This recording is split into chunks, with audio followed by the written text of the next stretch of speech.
पहले तो आप सभी को मेरा नमस्कार। और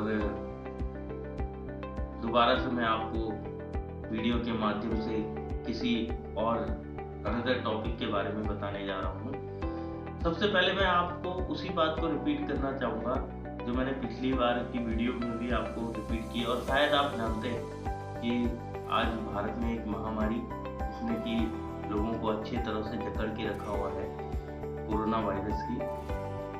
तो ज़रूरी है कि उसमें सभी लोग साथ दें और सरकार के जितने भी गाइडलाइंस, जो भी प्रोटोकॉल सरकार ने बनाए हैं उसका पालन करें और घरों पर रहें और स्वस्थ रहें। सबसे बड़ी चीज़ है कि आप अपने घर पर रहकर अपने देश, अपने समाज को अपने से और दूसरों को अपने से और अपनों को दूसरों से बचा सकें। तो आज जो है मैं आपके लिए एक ऐसा टॉपिक लेके आया हूँ कि आप किसी भी कॉम्पिटिटिव एग्जाम में बैठते हैं या कहीं पर भी आप कोई परीक्षा दे रहे हैं, तो सबसे ज़्यादा जो सब्जेक्ट, जो एक एडवांसमेंट रहता है जिस सब्जेक्ट का, वो है एग्रीकल्चर।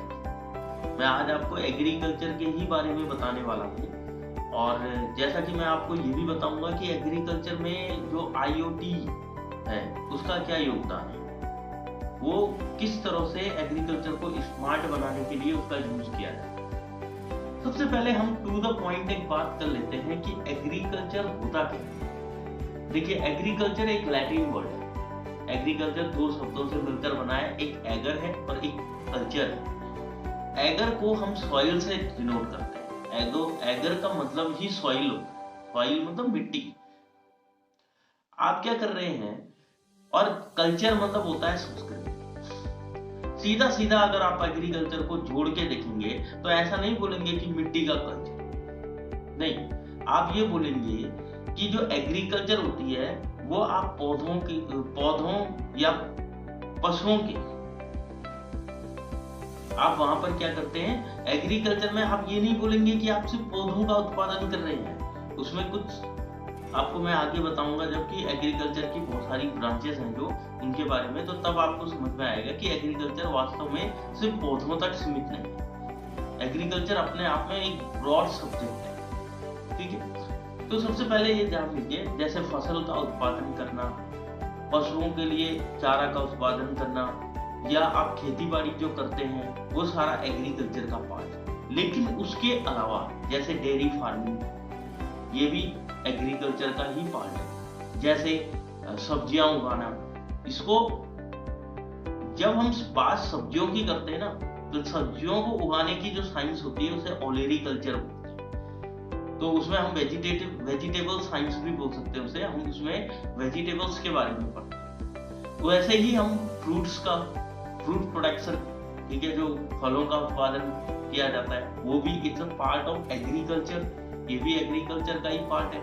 तो इसमें ये भी जो हम करते हैं उसको हम नॉर्मली, उसमें अगर हम साइंटिफिक उसकी बात करें तो उसको हम पोमोलॉजी बोलते हैं। पोमोलॉजी का मतलब होता है फ्रूट साइंस। ऐसे ही आपके देखा होगा आपने एपीकल्चर, ठीक है। कई लोग एपीकल्चर जो है, आज मैं आपको एक चीज और बताऊंगा कि एग्रीकल्चर बिजनेस प्लान में भी यूज होती है, ठीक है। जैसा कि आप जानते होंगे कि एग्रीकल्चर में जो ये चीजें हैं ये बिजनेस प्लान से रिलेटेड है। तो दूसरी चीज, सबसे मेन चीज जो आपको जाननी है वो ये है, एग्रीकल्चर आपको समझ में आ गया। आप बहुत सारे उर्वरकों को लेकर, बहुत सारे खाद, ग्रीन मैन्यूर, ऑर्गेनिक फार्मिंग करके या किसी भी तरह से, या फिर उर्वरकों का यूज करके आप क्या करते हैं, खेती बाड़ी करते हैं, या फिर आप उस पशुओं का उत्पादन करते हैं, ठीक है। पशुओं का उत्पादन से मतलब आप ये मत समझिएगा कि पशुओं को जो है कि आप ग्रो कर रहे, नहीं। पशुओं का उत्पादन मतलब होता है कि आप एनिमल हस्बेंड्री में बहुत सारी चीजें आती है। आप जैसे डेयरी फार्मिंग कर रहे हैं, मतलब आपने क्या किया, दूध को प्रोडक्शन किया। तो दूध का प्रोडक्शन आप कहाँ से करेंगे, जब आप क्या है कि अपने जो आपने जो डोमेस्टिक एनिमल्स रखे होंगे, जो दूध देने वाले जानवर होंगे, वो दूध देंगे और आप उसे जो है कि उसको जो है आप इंडस्ट्री में ले जाके उसका प्रोडक्शन बढ़ाएंगे, ठीक है। तो दूसरी चीज, अब बात करते हैं ब्रांचेस की। तो एग्रीकल्चर की ब्रांचेस बहुत है।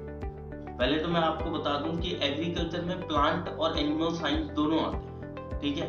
अगर मैं बात करूं प्लांट साइंस में, तो उसमें आप एग्रोनॉमी, एग्रोमेट्रोलॉजी, फॉरेस्ट्री, हॉर्टिकल्चर, आपका ये हॉर्टिकल्चर के अलावा जैसे फ्लोरिकल्चर, ओलेरिकल्चर, पोमोलॉजी, ये सारा का सारा आपका किसका है, एग्रीकल्चर के प्लांट साइंस की ब्रांच है। दूसरी बात है एनिमल साइंस। एनिमल साइंस में आपका एनिमल हस्बेंड्री हो गया, फिशरीज हो गए, आपका डेयरी हो गया, डेयरी फार्मिंग जो आप करते हैं, ठीक है। और जैसे एपीकल्चर हो गया, एक्वाकल्चर हो गया, जैसे आप फिशरीज बोलते हैं, तो फिशरीज साइंस का ही पार्ट है एक्वाकल्चर, ठीक है। तो ये सारी चीजें जो है आपको कहीं ना कहीं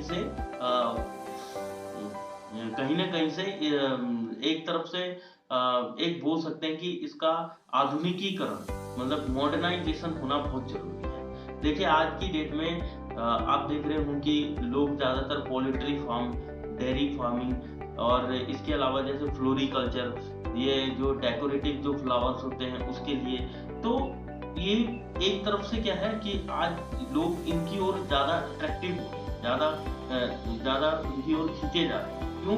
क्योंकि ये चीजें जो है ये एक ट्रेडिशनल है, ये एक कन्वेंशनल एग्रीकल्चर का पार्ट है।